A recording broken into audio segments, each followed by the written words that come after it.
Hi, welcome to Mark and Amber's Adventures. I'm Amber. Mark. And today we're here with the Whidbey Island Roller Girls. Hey. Hi. So you want to tell us a little bit about your organization and your affiliation and how you got started and everything? Whidbey Island Roller Girls has been around on Whidbey Island in Oak Harbor for, I believe, 6 or 7 years. I know it's been at least 6, possibly 7. I started in 2012, and I've been skating with them ever since. And we are a skater-owned and operated amateur league. And we play as part of the Women's Flat Track Derby Association, or WIFTA. Saw the patch there.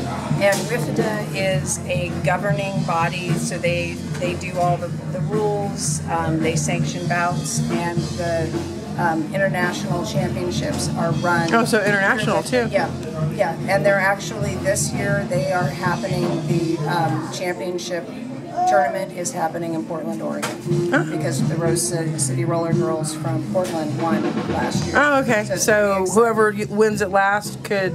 I'm not sure exactly how that works, but I just know it happens to be important. So if you guys were to win, we could maybe have one in our small little town?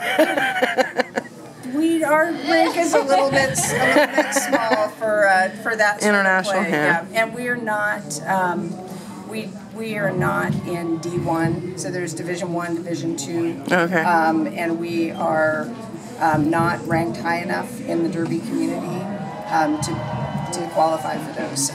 Jet City. Is that? Would you guys be a relatively new, because you're relatively new to yes. the? Yes. Okay. We've only had full affiliation for 1 year. Okay. So, but we have our skaters. You know, we pay dues. We're not a nonprofit, but we basically, the profit we bring in is to fund our rink space. You know, paying for bouts, that sort of thing. How long are you skating with them now? How long have you been skating with them? I've been skating with them since 2012. I'm one of the co-captains of the team. Okay. How many people do you have on the team? 25 to 30. About 25, yeah. If somebody were to interest not just going to one of your events, but perhaps joining your team, how might they do that? They can go to our website, which is WIRG, W-I-R-G, WhidbeyIslandRollerGirl.org. We also have a Facebook page, and they can message us through either of those. Would they be Whidbey Island Roller Girls on Facebook? Yes. Okay. Yeah, we have, you know, yearly boot camps for people who want to join. We go through 3 sessions. Our first session is just, you know, basic, you know, training on skates and how to, you know, stay upright. How to fall properly. Yeah, how to fall properly.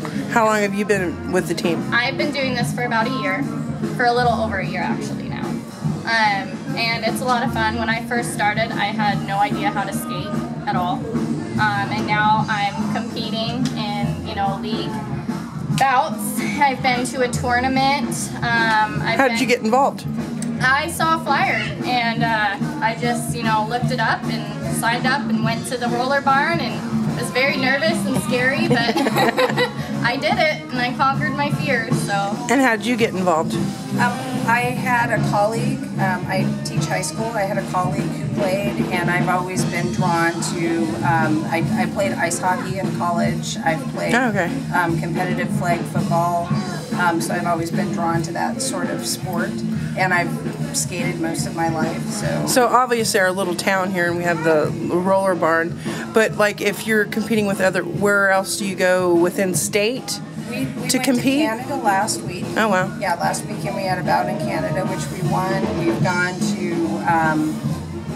you know, Idaho, Oregon, mostly around Washington, We Seattle have area. a chance to go to Hawaii in November or October. November. Have you seen a big difference in the different centers that you're able to compete at?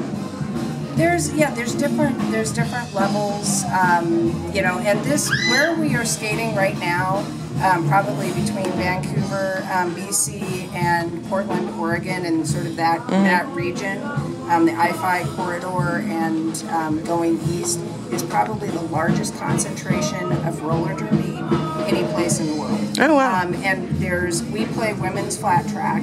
There's also... what does that mean exactly?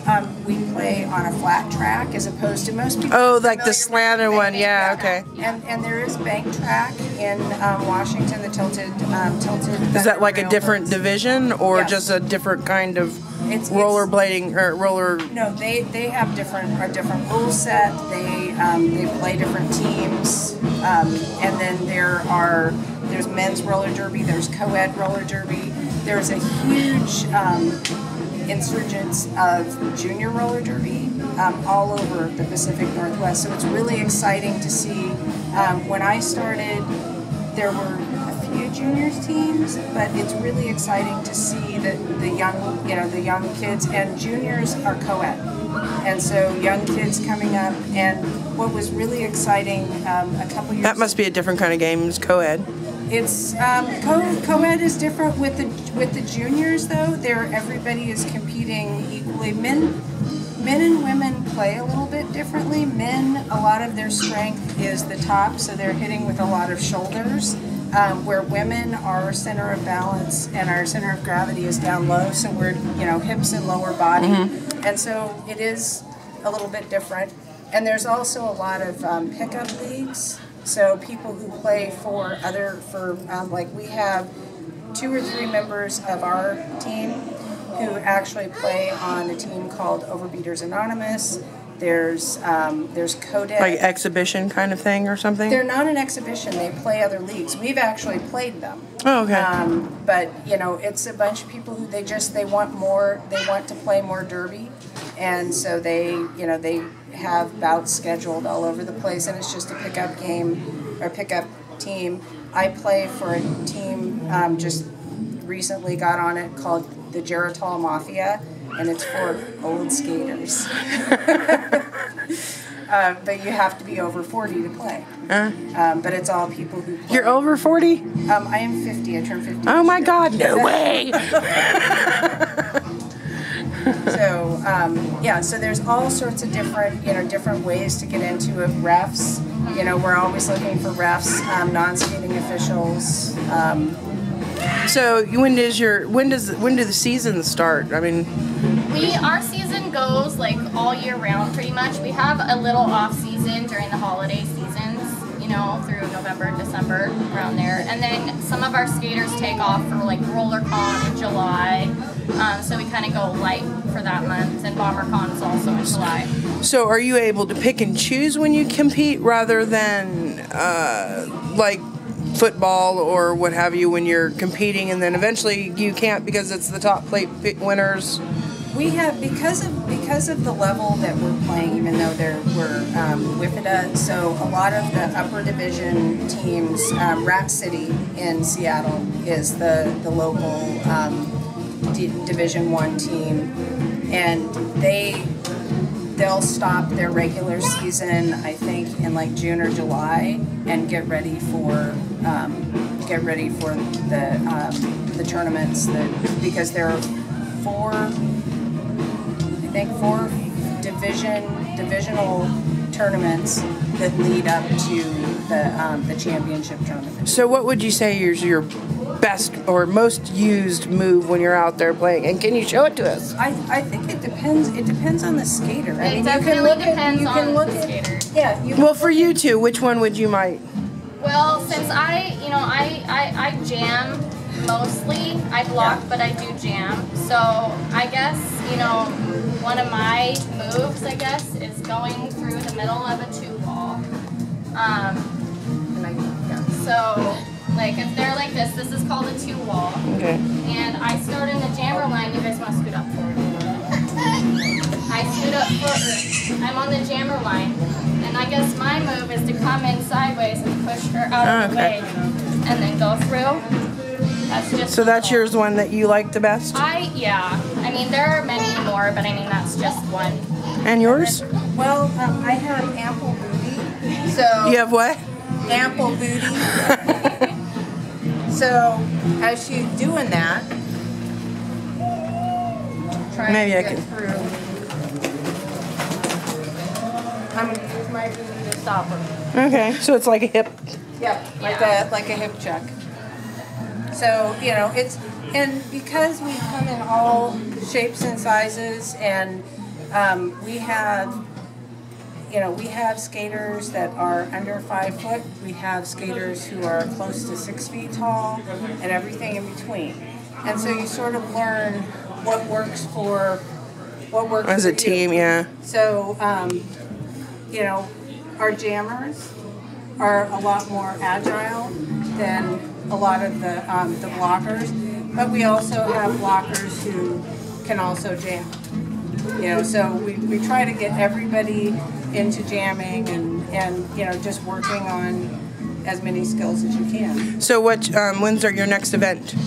August 27th. Yes, August 27th, 2016, this year at the Oak Harbor, Washington Roller Barn.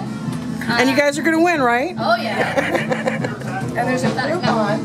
There's a group on for buy one get one free ticket. The tickets are $10, and the bout starts at 6 o'clock. Doors open at 5:30. And you said the tickets go for charity and such? No, the tickets that was for the raffle tickets. Oh, okay, for the yeah. Our tickets go to fund basically our practice space. We have a scholarship that we do every year. It's a $500 scholarship that to a local high school student who is involved in the sports medicine program here and wants to go into some sort of you know, sports training, athletic training. We have like a whole list of things, but we raise money for that as well. A lot of worries about injury doing this? Yeah, that's we're holding. Is why you're all padded up? Yeah, everything we're wearing is required. Yeah, required. So that would be your basic uniform? Yes. Yes. Yeah. There are people who will wear butt pads because if you fall, or people who wear either turtle shell long bras that protect, or like a full front plate, especially if you've been hit or injured or you're coming But off of an injury. everything that we're wearing now is the general required. Yeah. Like, you have to be wearing all of this. There are extra padding, but I mean, this is. Those are optional. Okay, well, thank you.